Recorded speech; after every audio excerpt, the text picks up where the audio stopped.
ఈరోజు ప్రశ్న రావణ వ్యవహారం ఇప్పుడు విశాఖలోని పాటు ఆంధ్రప్రదేశ్లో రెండు రాజకీయ పార్టీల మధ్య విభేదాలు కావచ్చు, ఒక రాజకీయ చర్చకు దారితీసిందా?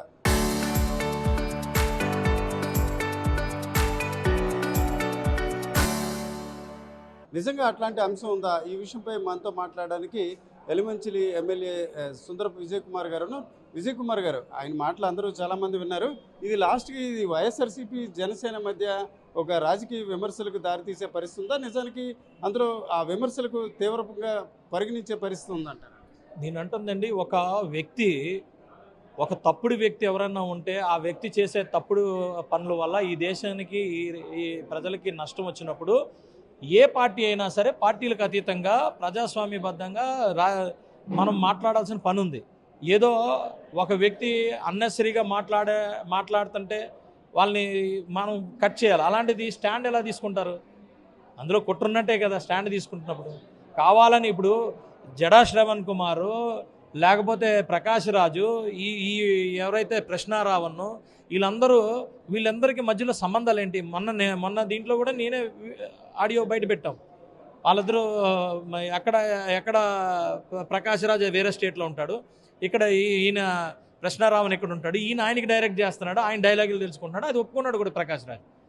ఏదో ఎప్పుడెప్పుడో మాట్లాడుతున్నా, ఎప్పుడెప్పుడు ఎందుకు మాట్లాడాలి మీరు అంటున్నాను నేను. మీరు అందరు కలిసి ఏం చేయాలని అనుకుంటున్నారు? ఇదే జడా శ్రవణ్ 2029కి నేను డిప్యూటీ సీఎం ఎలాగైపోతాడండి? డిప్యూటీ సీఎం ఆ పార్టీ స్పాన్సర్ చేయకపోతే, ఆ పార్టీ వీళ్ళకి సపోర్ట్ చేయకపోతే నేను అడుగుతున్నా, మరి దేనికి? మాకేం మేమేమి కావాలని వాళ్ళని ఏమి పెట్టుకోవట్లేదు.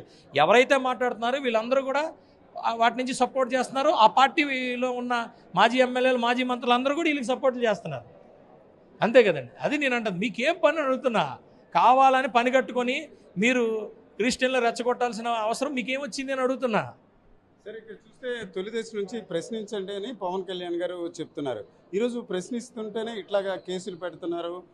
ఈ రావణ్ అవ్వచ్చు, మిగతా వాళ్ళ మీద అని వైఎస్ఆర్సీపీ నాయకులు కావచ్చు, ఇతరులు విమర్శిస్తున్నారు. అంటే ప్రశ్నించడం తప్పు అని అభిప్రాయం ఏమైనా ఉంది? దేశాన్ని తిట్టడం ప్రశ్నించడం అండి? దేశాన్ని తిట్టడం ప్రశ్నించడం అంటారా? రాముణ్ణి తిట్టడం ప్రశ్నించడం అంటారా? ఒక నమ్మకాల్ని ప్రశ్నించడం తప్పంటారా? మీరు చెప్పండి. పని దేశాన్ని తిట్టడం ప్రశ్నించడం అంటే మనం వదిలేద్దాం వాళ్ళని. అబ్సల్యూట్లీ ప్రశ్నించమని అడుగుతున్నాం. ప్రశ్న ఎలాగ ఉండాలి? ఒక టాపిక్, ఒక అభివృద్ధిలోనో, ఒక దీంట్లోనో మీరు ప్రశ్నించండి. అంతేగాని ఈ దేశం నాకు నచ్చదు, ఈ దేశం అంటే నాకు గౌరవం లేదు, అలాంటి మాటలు మాట్లాడుతున్నప్పుడు దాన్ని ప్రశ్న అనరు కదా. దాన్ని ఏమంటారు? నీకు నచ్చలేదనుకో, మీరు మామూలు చెప్పండి. మీరు దేశం నచ్చలేనప్పుడు ఈ దేశంలో ఉండడం అర్హత ఉన్నదా? మరి అదే మేము మాట్లాడుతున్నాం. వీళ్ళు చాలామంది మీలాగే ఉన్నారు కాబట్టే ప్రజలను మేము జాగృతి చేస్తున్నాం. అతను నిజంగా ఈ ఎప్పుడైతే పవన్ కళ్యాణ్ గారు పవన్ కళ్యాణ్ గారు తిట్టిన తర్వాత జన సైనికులందరూ లేకపోతే ప్రజలందరూ రియాక్ట్ అయిన తర్వాత అతను బయటకు వచ్చాడు. ఆ బయటకు వచ్చిన వీడియోలన్నీ వచ్చినాయి బయటికి. దేశం మీద వ్యతిరేకతతో ఉన్నాడు అతను. అవన్నిటికి బోల్డ్ అన్ని ప్రూఫ్లు ఉన్నాయి. మీరెవరండి రాముడి గురించి మాట్లాడడానికి, దేవుళ్ళ గురించి మాట్లాడడానికి, హిందూ దేవుళ్ళ గురించి మీరు కామెంట్ చేయడానికి మీరు ఎవరని అడుగుతున్నా? నీకేం పని? నీకు నమ్మకం లేకపోతే నీ పని మూసుకున్న పక్కన కూర్చోవాలా?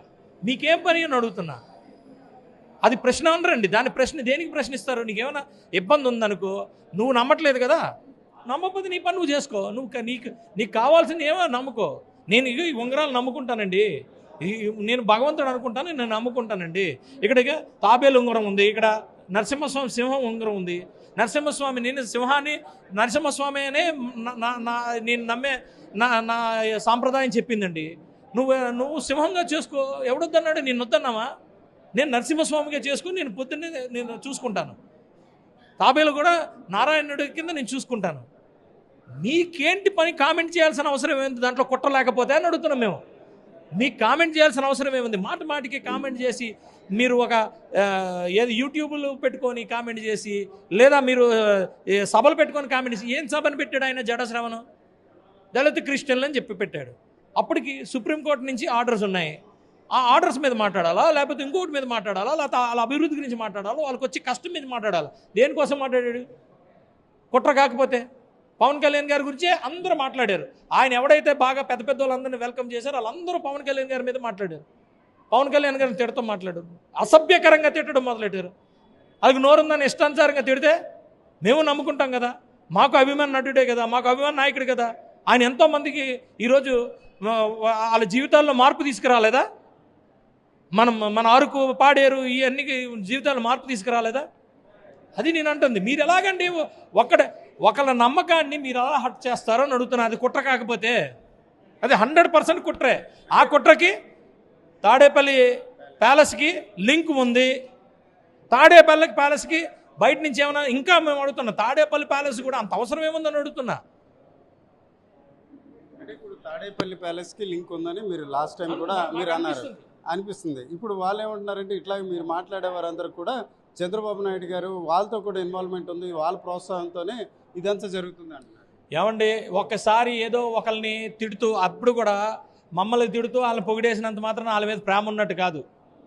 మా ఇద్దరికి మధ్యన ఒక దీన్ని తీసుకురావడం కోసం మాట్లాడారు. మాకు అర్థమవుతున్నాయి ప్రతి ఒక్కరికి అర్థమవుతాయి.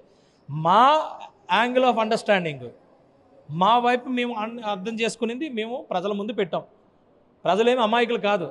మీరు ఇష్టానుసారంగా దేవుళ్ళ గుళ్ళు ఎరగొట్టేస్తే ఏళ్ళగుళ్ళు ఎరగొట్టేస్తే అమాయకులేం కాదు. నేను అడుగుతున్నాను కదా, మీరు దేవుళ్ళ గుళ్ళు ఎరగొట్టేస్తే క్రిస్టియన్స్ ఒప్పుకుంటారా? ముస్లిమ్స్ ఒప్పుకుంటారా? ఒప్పుకోలేదు కాబట్టే కదా మీకు 11 సీట్ల దగ్గర పెట్టు కూర్చున్నారు. ఒప్పుకోలేదు కాబట్టే కదా. అందరూ ప్రశాంతంగా బతకాలనే ప్రతి ఒక్కరు కోరుకుంటాడు. మీరెవరండి? మీకేదో పేటెంట్ రైట్స్ ఇచ్చినట్టు క్రిస్టియన్స్ ఇప్పుడు వాళ్ళ సొంత కుట్రలు, వాళ్ళ సొంత అభిప్రాయాలు బయట పెడతారు. మనం వాళ్ళని కౌంటర్ చేస్తే మా దళితులు అందరిని అన్నారు, మా దళిత క్రిస్టియన్లు అందరూ అన్నారు. నీవెవడివే అందరి గురించి మాట్లాడడానికి? నువ్వేమో వాళ్ళకి ప్రతినిధివా? మీరు మీకు స్పాన్సర్ చేస్తున్నారు, మీ వెనకాతలు ఉన్న వాళ్ళు 11 మంది ఉంటే వాళ్ళని ప్రతినిధులుగా ఎన్నుకొని అసెంబ్లీకి పంపిస్తే ఆలే రాలేదు. నువ్వెవడు మధ్యలోకి వచ్చి నువ్వు ఎప్పుడు అవుతావు? 29 అవ్వు. ఎవడొద్దన్నాడు? నేను అవుతాను, నీ సంగతి తేల్చేస్తాను. చట్టాలు ప్రభుత్వాలు మారిన వెంటనే చట్టాలు మారిపోతాయి. అరే మా వాళ్ళు ఎవరో ఐటీ కేసు వేసారని అంటాడు ఆయన. ఐటీ కేసు వేస్తే నువ్వు ఎదుర్కో, ఎవరి మీద వేసినా ఎదుర్కో, తప్పేముంది దానికి? నేను అంటే ఎదురుదాడి చేస్తున్నావా? పవన్ కళ్యాణ్ మీద వేస్తాను, ఆయన 280 కోట్లు ఆ రోజు 2 కోట్లు అని మీరు మాట్లాడారు కదా.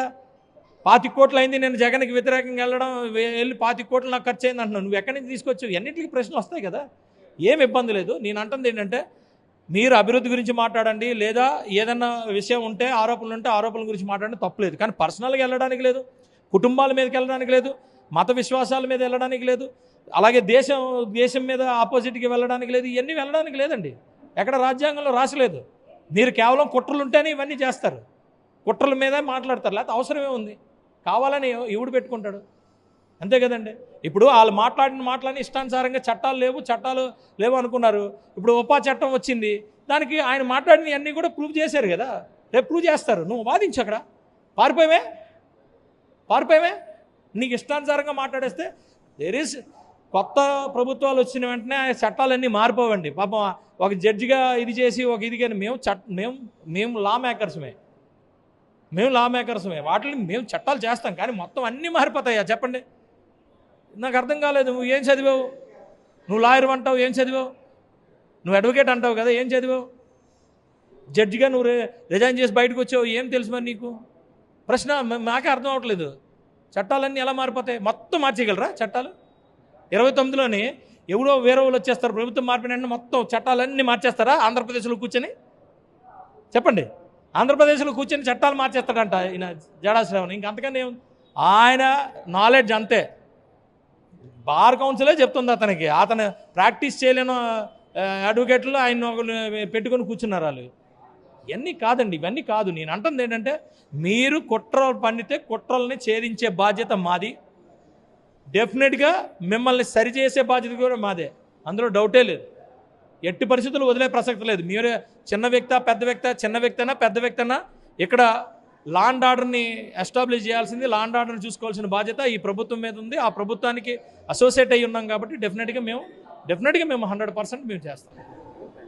ఇది ఎలిమెంచల్ ఎమ్మెల్యే సుందరపు విజయ్ కుమార్. ఈరోజు చూసుకుంటే ఏదైతే జడా శ్రావణ్ కావచ్చు, ప్రశ్న రావణ్, వీరందరి వెనక్కి కూడా ఒక రాజకీయ కుట్ర ఉంది. దేశాన్ని మతాన్ని విచ్ఛిన్నకరం చేసే ప్రయత్నం చేస్తే ఎట్టి పరిస్థితిలో అంగీకరించమని ఆయన హెచ్చరిస్తున్నారు. కెమెరా పర్సన్ తిరుపతితో రామచంద్ర, RTV, విశాఖపట్నం.